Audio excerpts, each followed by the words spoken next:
9 months ago, I was sitting pretty much like this when I decided to create a chess opening. Now, I was literally sitting by my kitchen table at 2 a.m. on a random Tuesday, and I thought it would be so fun if I was able to come up with chess moves and call it something. And so I decided that I wanted the name of my opening to be the name of an animal because it was something that everybody could resonate with. And I also wanted my opening to be very easy to remember because that would mean that a lot of beginners would be able to play it. So ultimately, after 30 minutes of thinking, I was able to come up with the cow opening. Now, to my surprise, whilst I was looking at my database, I couldn't see anybody that had played this opening in a classical chess game. And I had 9 million games in that database, which obviously means that this opening has probably been played in blitz games or in other types of chess, but from the database that I had, I couldn't see anybody that had played it in classical chess. And that to me at least meant that the opening was very rare. So I got extremely excited about that. And I never thought that this opening would become anything big. I thought it would be something that I'd talk about for 1 or 2 weeks and then it would be over. But this past 9 months have been the most insane journey with this opening. And in this video, I'm going to tell you everything. So let's start with why I decided to call it the cow opening. Well, in my brain, whilst I was coming up with this, and once again, I was sitting by my kitchen table with a physical chessboard in front of me, and I was moving pieces around at the same time as I was drinking a glass of Coke Zero. I mean, this really was not a moment of deep thinking, of anything like that. This was really just a moment of kind of randomness, to be honest. Like I said, I wanted something that was very symmetrical, and so I knew that everything that involved e4 and d4 had been studied for so long, and it would be really hard for me to find something new within that. I thought maybe b3, g3, could be something, but ultimately I thought, okay, what happens if we just move our central pawns 1 square? So I started making the move e3, and I thought, okay, what is black going to do? Well, black is probably going to take a lot of center. Black will go e5. After that, I thought, okay, well, what happens now if we're going to keep this symmetrical like I thought? What happens if I go d3? I mean, it doesn't look crazy. We're still keeping our pieces together. We're still taking center. It's just that we're taking it 1 step behind. And after e5, I thought, okay, so what happens if now I know that the hippo is going b3 and g3 and kind of creating this sort of setup? What happens if I, instead of fianchetto my bishops, if I fianchetto my knights? So I started doing these moves, and all of a sudden I came to a realization that this could be it.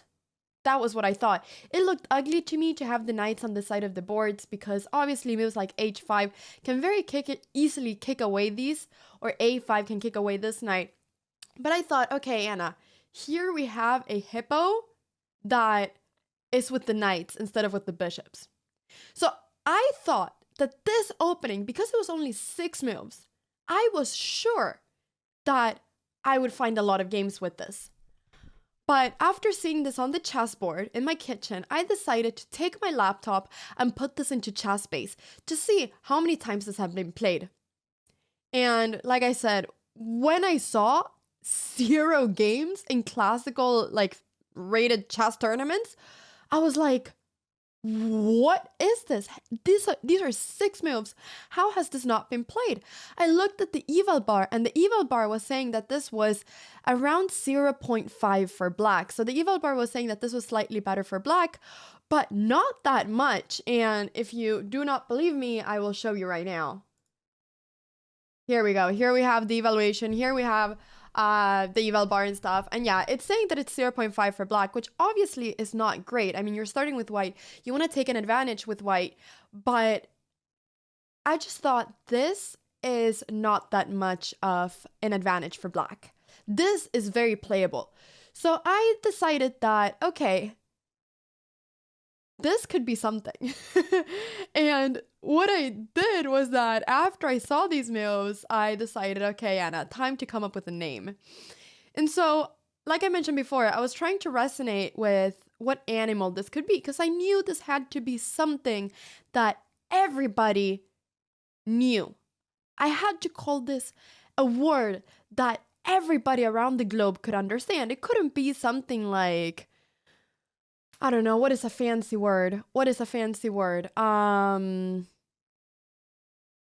Racket. Not because racket is a fancy word at all, but if English is like your third language, like not everybody knows what a racket is. So, okay, this is really not the fanciest word, but my point is that I wanted it to be a very simple word that everybody knew. And I was thinking, okay, an animal, everybody knows animals. It should be like a very standard animal. It can't be something like a lizard, you know? It's too random. It's too niched. It needs to be something generic, something that everybody knows, some animal that everybody sees in their daily life. So I started thinking about cats and dogs and pigs and everything that's part of a ranch. And then I thought, what does this opening do? What are the characteristics of this opening? Well, I thought, okay, well, this opening is very passive, but I actually believe that there is a future. So I believe that this is passive in the beginning, but just like the hippo, you kind of create this kind of passive opening to later on break the center and just get a pretty active position. And many times you'll win games because your opponent will think that you're playing very passively and will overextend their pieces, thus creating weaknesses. So I thought, okay, passive, but still has a lot of potential.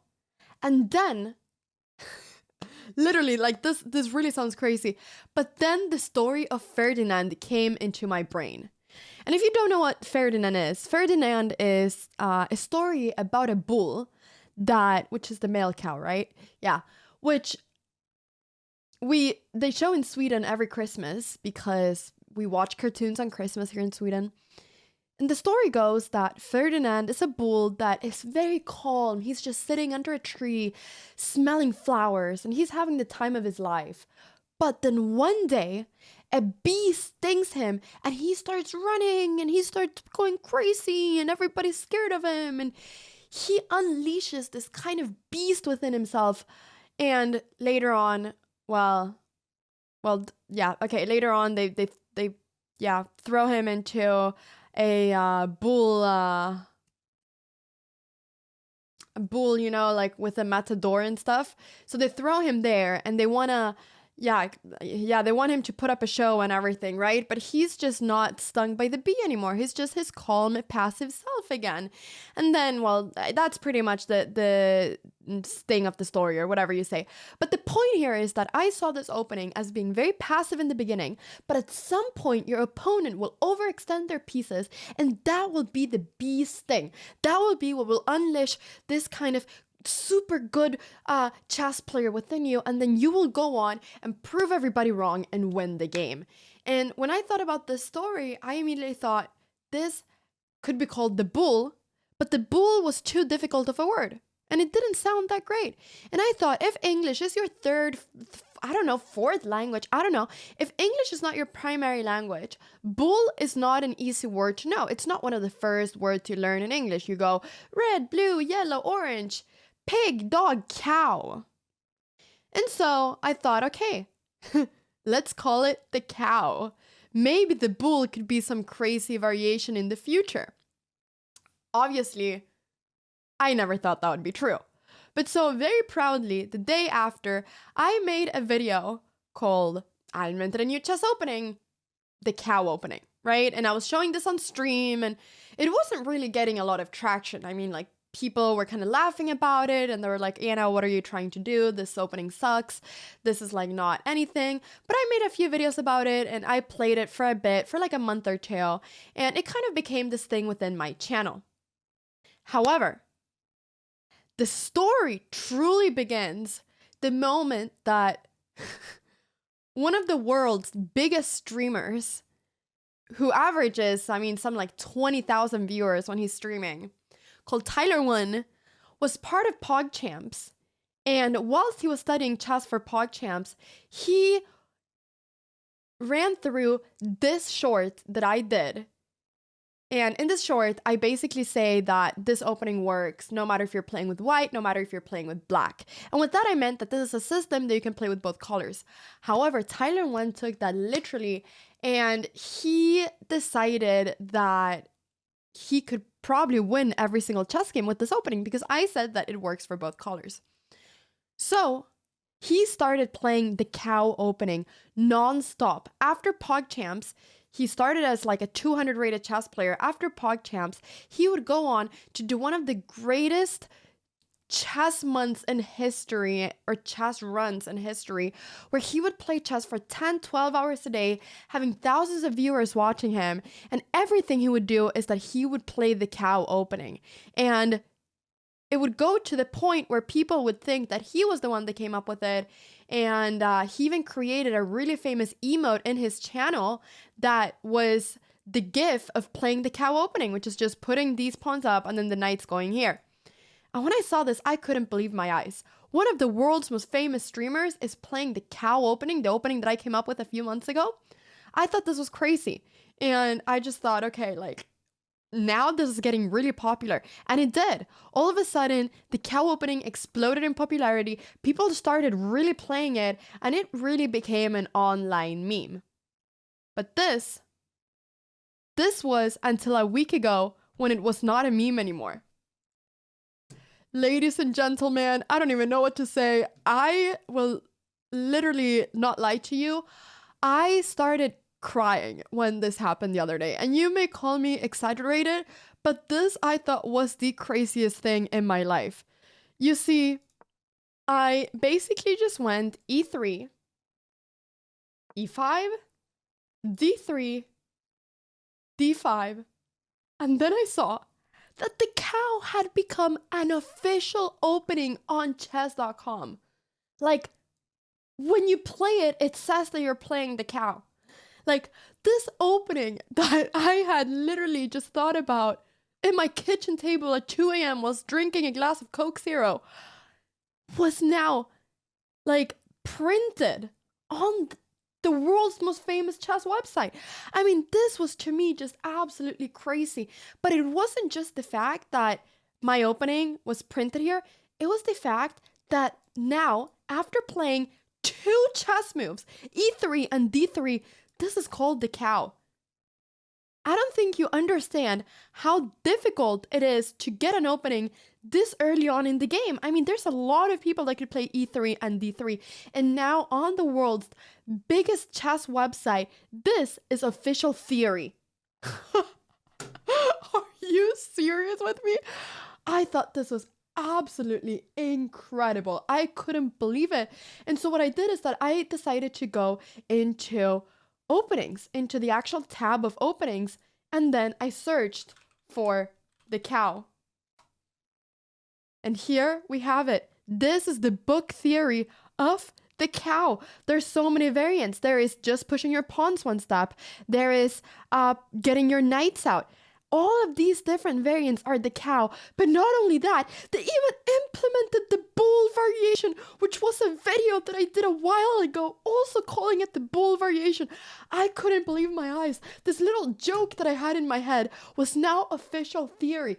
This, everybody, is official theory on chess.com. Like, how? This is just, to me, just so insane. And I had to make this video to tell you about this because we have made chess history. I know that this is stupid. I know that this was just a meme opening in the beginning, but in a way, I feel like I have created something. You know? I don't know. I have created something. I have an opening. Yes, it may not have my name, and oh, thank you that it doesn't have my name, because it wouldn't be, this doesn't represent me, I feel like. This represents an idea. This represents just the idea of simplicity in chess. And I think the idea that you don't need to play a super fancy opening to get an okay game. And what I'm saying here is not that the cow opening is the greatest opening of all time, because truth to be told, your opponent is going to get a better position in the opening when you play it. But what I was trying to prove was just that we could create something that was simple, something that was fun, and something that beginners all across the world could play just for the sake of having something easy to remember, and they wouldn't lose that much on it. I wanted to prove that openings are not the thing that make beginners lose a chess. And I strongly believe that. I think that tactics, I think that general chess understanding is so much more important than openings at pretty much all levels apart from very high levels of chess. Even in my level, I can play this against people in my rating and I can win a lot of games. And to prove that to you, I'm going to play a blitz game against someone that is around 2100 with the cow. And if I win, I will prove a point. And if I lose, I will just cry and never play it again. But let me try to prove a point here. All right, let's play a game with black. And I'm playing 3+2 because that will give me a little bit of time to explain all my moves. Okay, sorry. So e4, I'm going to go e6. Once again, with the black pieces, the very sad thing is that it doesn't say that it's the cow opening. It says that it's the perk defense, small center defense. Who even knows what the small center defense is? I think that we should all do a stampede together and tell chess.com that the cow opening can be played with the black pieces too and make this theory as well. I will say though that I think in general that it's harder to play the cow with black than it is with white, but because you already have so much initiative with white. So I think in general it's a little bit harder, but I still think it's playable. It's definitely playable. So I'm going to go h6 now. That is that if you push, then I will go back. And now we're seeing, yeah, okay. So we're seeing that my opponent's trying to target this. If I go back, it's just going to be too slow. So I'm actually just going to go into this. If they want to take, they can take. And then I don't know if we're going to see queen d3. Yes, we are. Threatening actually checkmate, which obviously I cannot allow. So I'm going to go queen f6, just defending this. And then if takes, I'll just take back. And otherwise, I will just try to develop as quickly as I can. So here I am going to go bishop here, just so that I really am able to get this bishop out. I could have taken here first, but the knight here and then check. And I wasn't entirely sure about how that was. So now we could push, for instance. This is definitely a very plausible move. Plausible. Kind of fancy word, right? Kind of fancy word. Okay, let's castle before anything. And then now I'm safe. So my opponent is going long castles, which I always think is very fun. I always love seeing stuff like long castles. Now it's time to find some cool stuff. So the threat right now is to go knight there. Definitely something I don't really want to allow. So I think actually I'm just going to take this knight. I think the knight is going to be too strong otherwise. Queen takes. I mean, now the threat is to do this. I think we should push this pawn. I definitely have a little bit of a weird pawn structure, but I'm going to go queen f5, and now I'm defending this pawn, and then I'll go knight f6, I think is going to be the plan, just to defend it. Soon I also want to go b6 and get this bishop out, because this bishop is a little bit underdeveloped. I could also go c5 and then try to bring this up. This is another idea. So I'm gonna, maybe this is what I'll try to do. I'll try to just go c5 and then knight up and then knight check. That would be pretty awesome. So let's see. Will I be able to do this? Okay, so the queen goes back. So I was thinking about this move. I was really thinking about this move. And maybe actually it's the move I will do. I kind of want to do this, but this takes, I just really do not like that. So I think I'm just going to go knight f6 just to defend, keep everything safe. I don't need to go for anything crazy. I actually kind of like b5, which looks kind of crazy, but the idea of that is that if takes, I get some squares and my bishop gets opened up pretty quickly. And I also, yeah, I think I like that. I'm going to go b5. Also, if I'm able to get this square, it's going to be really good for my knight. So I'm happy with this move, knight f6. I'm actually quite liking my position. It's equal material. I don't see how my opponent is going to attack me. And I am starting to get ready to go for an attack. I am starting to get ready to be stung by the bee that will initiate a crazy mode within me that will just make me play really good chess. So I'm gonna go b5. I really like this move, and then I'm gonna go bishop b7. I'm actually not taking because then there's this. I'm gonna go bishop b7. If queen takes c7, there's rook c1. So I just think that this move now is great. And I don't really know what happens now if I just simply take this pawn. This move to me looks really good. Now it's equal material again. And after this, I quite like c5. But I think, okay, so this is hanging. Is that the plan? Is the plan that this is hanging? Maybe that is the plan. Kind of want to go here. Kind of want to go there. This, knight. Knight. Let's see. I'm just thinking. Queen. Ooh, I really like this move. I just realized. I really like this move. If queen takes pawn, I have knight c3. If this move, I was actually looking at knight there. Knight takes rook is impossible because I'm threatening the queen. I'm threatening also right now to go for this check.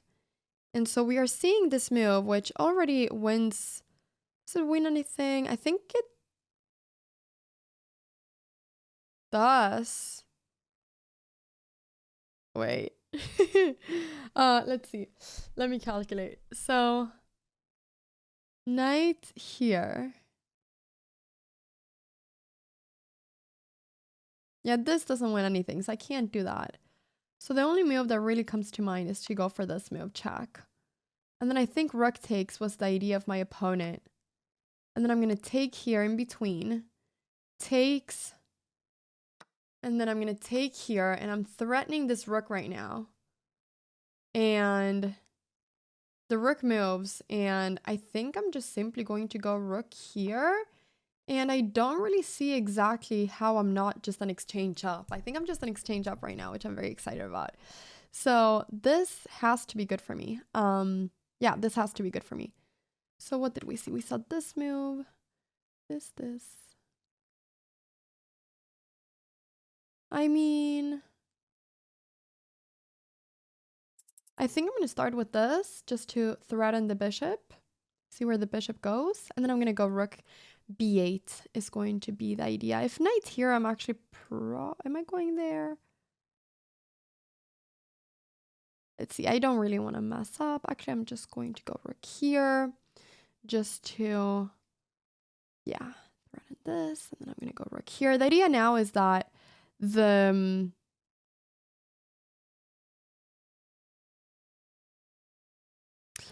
bishop cannot be threatened anymore with f3. I just didn't want f3 to be a move.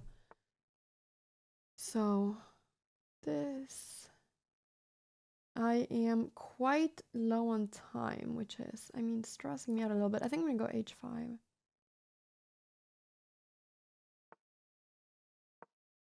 Oh no, okay, I blundered.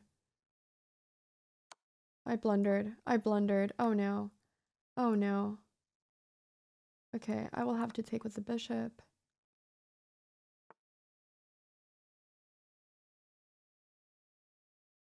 I will just go here, I think.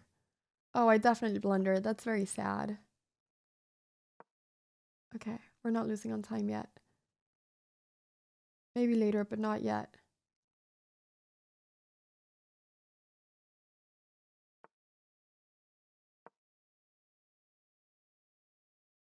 Just gonna try to move my pieces around. Try to get them better. I completely missed the chat with the little time. But let's try to do the best out of the situations. I do have some ideas still. Oh, I was gonna do this in a different situation. But we will do this.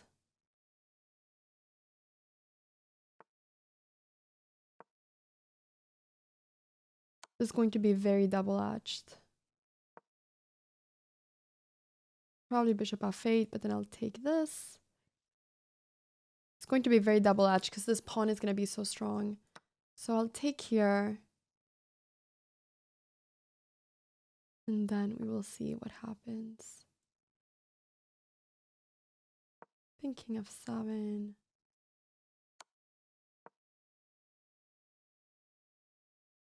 Actually, now my idea is probably to just go rook here. Oh, what? What was this move? Why did I just get a free rook? Okay. Okay. All right. So 2 mistakes, 0 blunders, 0 misses. That was definitely not my best end game. But did the cow save me? Yes, it did. It saved me. This was definitely thanks to the cow. Now let's do a little game review. I'm very surprised about the last move. I think here... Yeah, this was completely equal. My plan here was that, okay, if bishop here, I did think that I'd be better after takes. But my plan was maybe to try to get the rook in somehow. So I do actually, I did quite like my position. So apparently I had an accuracy of 83.7.